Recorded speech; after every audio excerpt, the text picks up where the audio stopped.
आपकी क्या मांगे हैं, बताइए। हमारी मांगे हैं, आज़ादी के बाद से अभी तक देश के प्राथमिक स्कूलों में कक्षावार शिक्षकों की ना तो पढ़ाने की व्यवस्था है और ना ही शिक्षकों को कक्षावार नियुक्ति देने की व्यवस्था है। हमारी सरकार से मांग है कि वो कक्षावार शिक्षकों की नियुक्ति करें और कक्षावार छात्रों को पढ़ाने की पूर्ण व्यवस्था करें। और मांग नंबर 2 है कि जो हमारे संविदा कर्मचारी जो सरकार का काम करते हैं, लेकिन सरकार इन संविदा कर्मचारियों को पर्याप्त मानदेय नहीं दे रही है और पर्याप्त मानदेय ना देने के कारण इन लोगों को परिवार चलाना मुश्किल होता जा रहा है। मांग नंबर 3 है कि मान्यता प्राप्त स्कूलों में जो शिक्षक कार्य कर रहे हैं उन शिक्षकों की स्थिति भी अच्छी नहीं है, लेकिन हमारी सरकार से मांग है कि जो वित्तविहीन शिक्षक हैं उनको सरकार प्रोत्साहन देने के लिए कोई ना कोई व्यवस्था करे।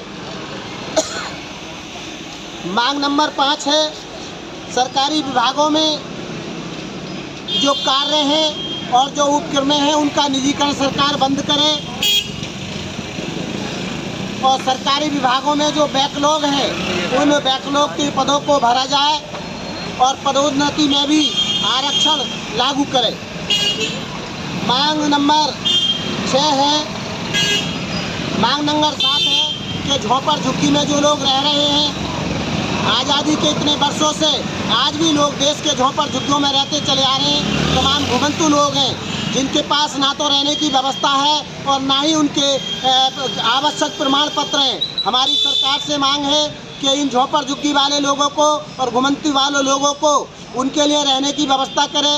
रहने के लिए इन लोगों को सरकारी ज़मीनों पे इनकी कॉलोनी बना करके या गांव बना करके इनको रहने की व्यवस्था करें, ताकि ये लोग भी अपने जीवन को आसानी से जी सकें और इनके बच्चों को आवासीय विद्यालयों में सीधे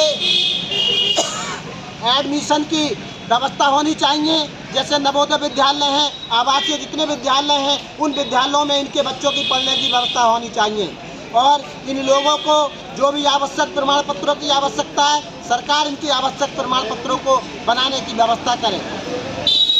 अगली मांग है कि जो गरीब छात्र हैं उनको निःशुल्क प्रवेश देने की व्यवस्था करें, क्योंकि जो गरीब छात्र हैं उनको स्कूलों में प्रवेश नहीं मिल रहा है। इसके वजह से गरीब छात्रों की शिक्षा जो है पिछड़ती जा रही है, वो शिक्षा से वंचित होते चले जा रहे हैं।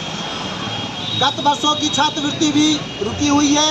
सरकार का अनुरोध है कि वो जिन बच्चों की छात्रवृत्ति रुकी हुई है वो छात्रवृत्ति देने की व्यवस्था करें और जो कक्षावार शिक्षकों की जो व्यवस्था नहीं है और जो पढ़ाने की व्यवस्था नहीं है उसको पूरा करें।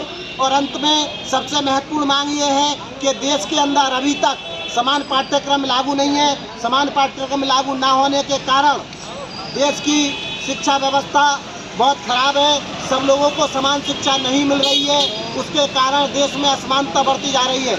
हमारी सरकार से मांग है कि देश के अंदर समान शिक्षा लागू करें और हर साल कोर्स बदलने की जो व्यवस्था है इस व्यवस्था को बंद करें।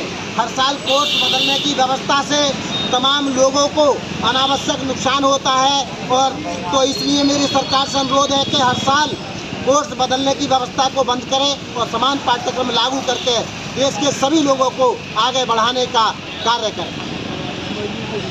तो सरकार किसानों के लिए जो किसान निधि दे रही है, हमारी सरकार से मांग है कि किसानों की तरह मजदूरों के लिए भी वो मजदूर निधि देने की व्यवस्था करे, जो कि मजदूर किसानों से भी गरीब हैं। सरकार ने अभी तक मजदूरों को किसी भी प्रकार की निधि देने की कोई व्यवस्था नहीं की है।